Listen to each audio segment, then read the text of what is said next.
Welcome back to the Fourth Way Podcast. We have spent the first 3 quarters of 2023 delving into the depths of propaganda in action. It's been a whole lot of fun, for me at least. A depressing sort of fun, but I've thoroughly enjoyed doing these episodes. Hopefully you've enjoyed the content as well and learned some things along the way. However, if I were to leave things where they are now, if I were to just dump all of this depressing, cynic-making material into your lap and then leave, I think that would be not only irresponsible of me, but it wouldn't make the world a better place at all.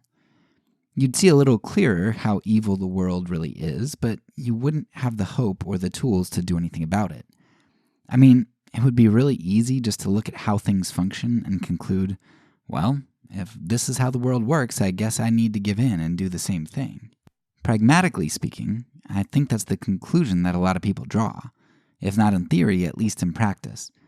Just think back to our episode on James Olson, a Christian and former CIA counterintelligence chief something, right?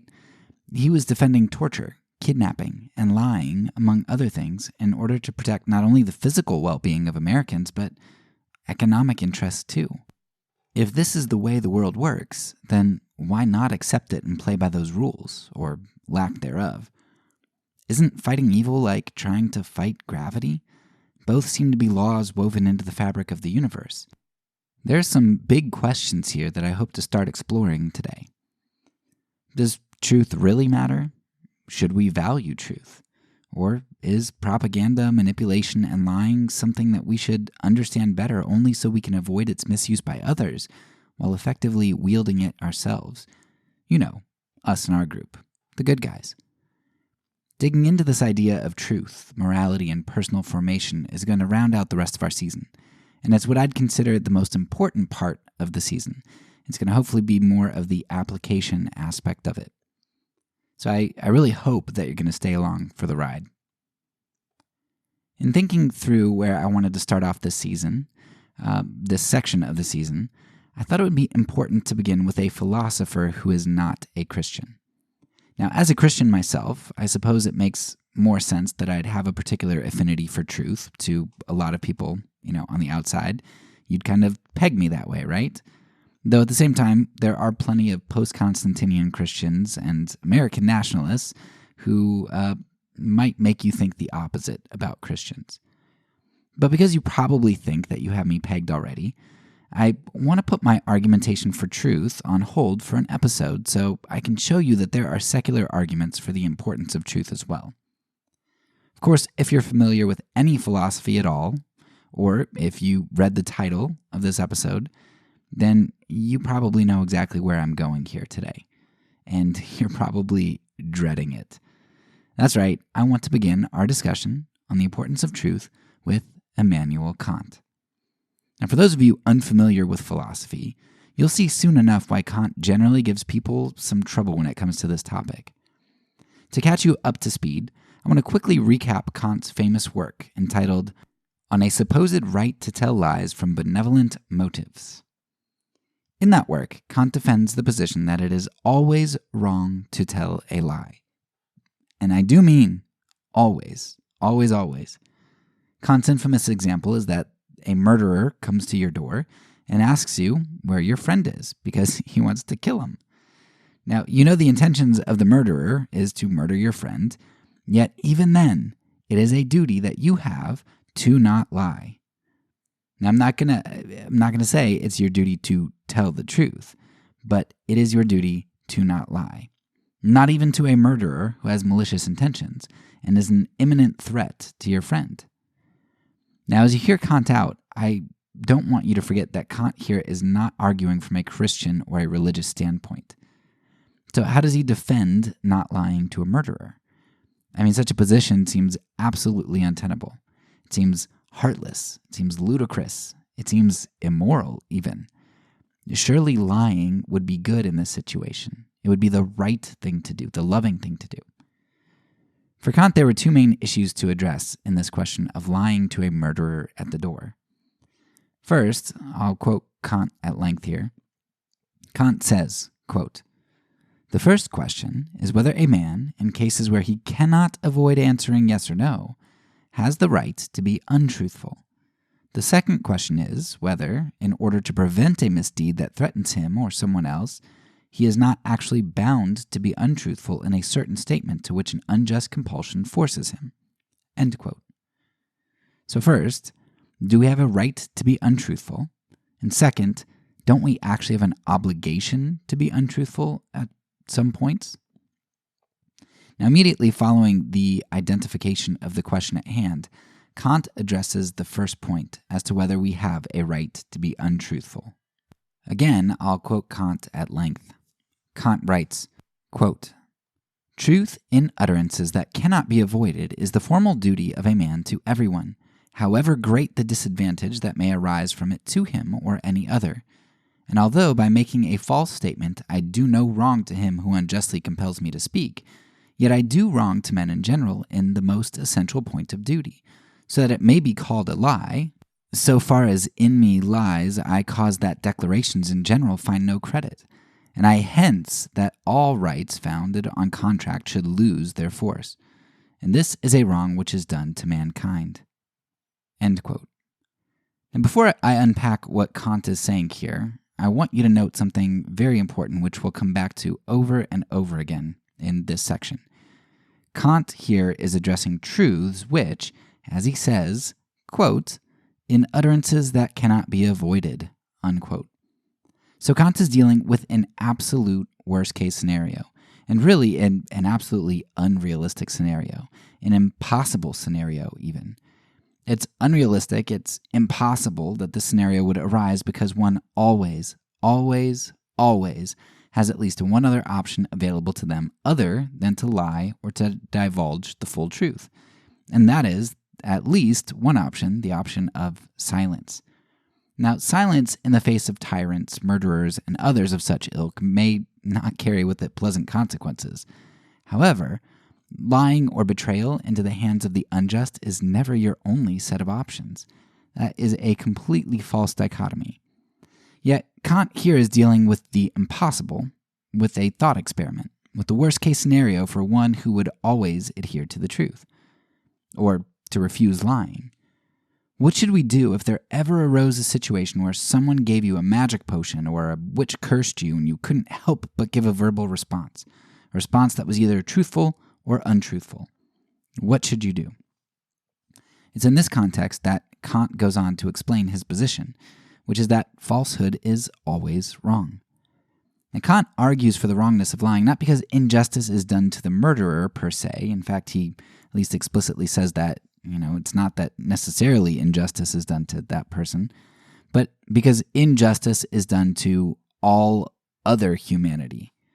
Of course, the murderer is included in all humanity. I would include him, as a Christian and loving your enemies, but that's not the main focus at this point, especially for Kant.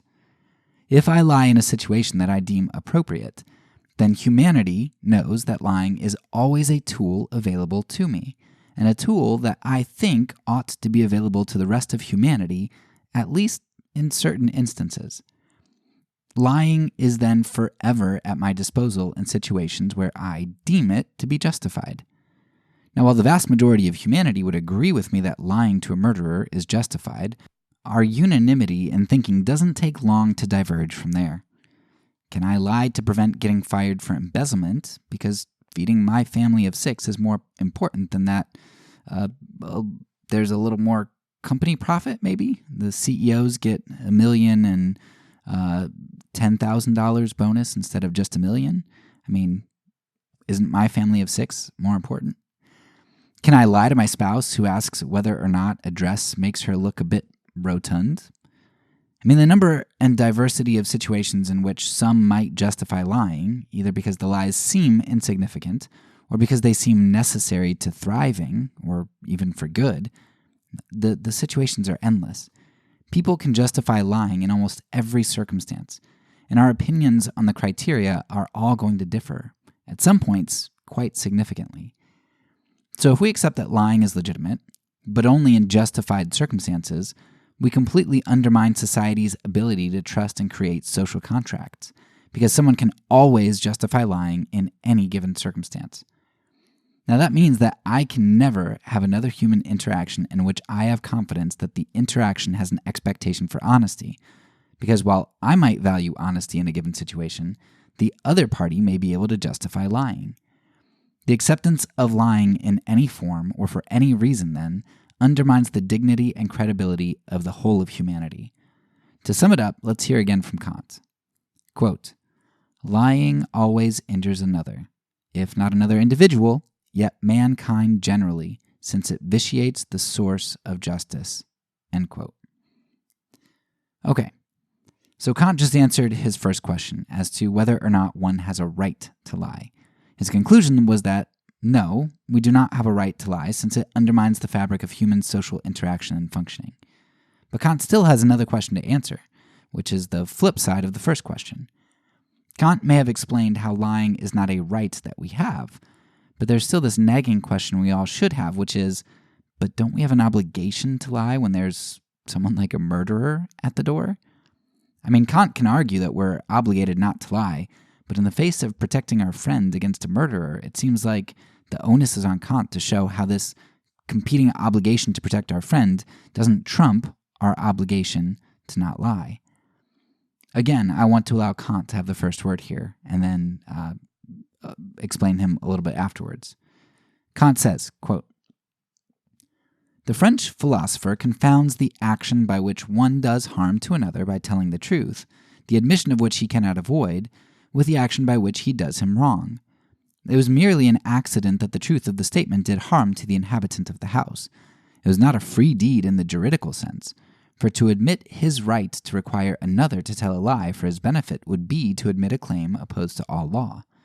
Every man has not only a right, but the strictest duty to truthfulness in statements which he cannot avoid, whether they do harm to himself or others. He himself, properly speaking, does not do harm to him who suffers thereby, but this harm is caused by accident." End quote. Now, before unpacking this again, I want to once again point out a small but very important section. Kant qualifies the lie here by saying that everyone has a duty to truthfulness in statements which they cannot avoid. Now we have to always keep in mind that this ideal to truthfulness at all times is being argued in the most extreme thought experiment possible, in a situation in which a statement must be made. And such a scenario, at least as far as I can think of it, doesn't exist in reality and never could. There's never a moment in which you absolutely have to bear all the truth. Silence is always an option. Okay, so with that important point noted, again, let's unpack Kant's idea here. Going back to the murderer at the door, let's say that my friend came to my house and told me that a murderer was chasing him. I, of course, let my friend into my house to hide, and he told me that he was going to the closet. Now, when the murderer arrives and asks me where my friend is, given the thought experiment of being required to provide an answer, I tell the murderer the truth. My friend is in my closet. Now, Kant asks us to think about this statement. Really, the true statement of my friend's whereabouts is like an infinite number of other statements I could make on that fateful day. The sun is shining. My porch has 5 stairs. My eyes are blue. My friend is located in my closet, as far as I know, because that's where he told me he'd be. Those true statements are all innocuous ones. They, in and of themselves, are inert. They're just facts of reality at that moment. What makes a statement harmful, beneficial, or negligible is not the truthfulness of a statement, but the intention of the given actor made privy to the truth. So if I tell a murderer the truth that my friend is in the closet, because I value human dignity, reason, autonomy, the social contract, all that stuff, I am declaring a neutral truth about the world. It's a plain fact. The accident of that truth, the fact that the truth in this given instance corresponds with a murderer's malicious intent, is not a trespass that's mine to bear. I simply divulged factual, inert information. What transforms this information into evil is the action of the murderer who seeks to use that for harm. But that evil is not mine to bear. It's like Augustine says, and we'll get to this in a few episodes, but Augustine says, quote, Commit not thou a great crime thine own, while thou dreadest a greater crime of other men. For be the difference as great as thou wilt between thine own and that of others, this will be thine own." End quote. Now that's essentially what Kant is saying. If it so happens that my right and good action, bearing the truth as opposed to lying, ends up an accident of fate for my friend, that sin is not my sin. That sin is the murderer's sin to bear. Our job is to do right, which for Kant meant creating a world in which the social contract would be more trustworthy and human autonomy and dignity, reason, upheld. If, given the most ludicrous and unrealistic situation possible, where we were faced with either lying or divulging the truth, we must not compromise our part in creating an ideal world, even to prevent another from marring that world. The sin would not only be the murderer's, but ours to bear in that case, because we'd be complicit in marring the world. And that's Kant's argument in a nutshell. There's some other concepts that Kant explores which are interesting, like human dignity and upholding human autonomy, or the implications of telling a lie that ends up being true, and our responsibility for that if it happened to end up being true. Like, my friend tells me he's going to the closet, and I'm like, oh, I can't tell the murderer he's in the closet. So I tell the murderer he's out hiding behind the trash cans. Well, unbeknownst to me, my friend either lied to me or decided to move from the closet, and he went and hid behind the trash cans. And so what I told the murderer ended up being true, even though I intended it as a lie. So Kant gets into all kinds of things. It's interesting. But the crux of his argument and the important parts that we're going to run with are what I laid out here today. So I love that we can explore this from a non-religious standpoint. I think it's really interesting. It's not just a stereotypically moralist, religious, fanatical thing to recognize how any lie unravels the fabric of society and reality. There are also some really smart secularists who understand that too. In closing, let me leave you with the weighty words of two other great philosophers, Darrell Hall and John Oates. Now, I'll make sure to put a link in the show notes to their full treatise, which you should definitely go. I actually found it on YouTube, and you should check it out. I think you'd appreciate it. While they weren't talking about lying in this treatise, I think that lying falls completely within the purview of their treatise's application. The threshold of truth must be a line over which we do not cross. The truth may, in the end, cost us our body, or our friend's body if a murderer is looking for him, but we must not let a lie cost us our soul. I can't go for that. Now, listen to the words of the greats. Easy, ready, willing, over time. Where does it stop? Where do you dare me to draw the line? You've got my body, now you want my soul. Don't even think about it. Say no go. I can go for being twice as nice. I can go for just repeating the same old lines. You use my body, now you want my soul? Oh, forget about it. Now say no go. Yeah, I'll do anything that you want me to. I'll do almost anything that you want me to. But I can't go for that. No can do. I can't go for that. No can do. I can't go for that. I can't go for that. I can't go for that. That's all for now. So peace, and because I'm a pacifist, when I say it, I mean it.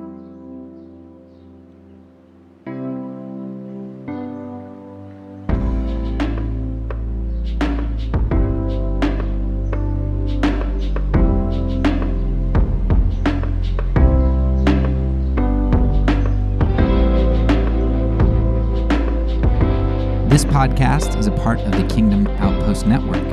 Please check out the links below to find other great podcasts and content related to nonviolence and kingdom living.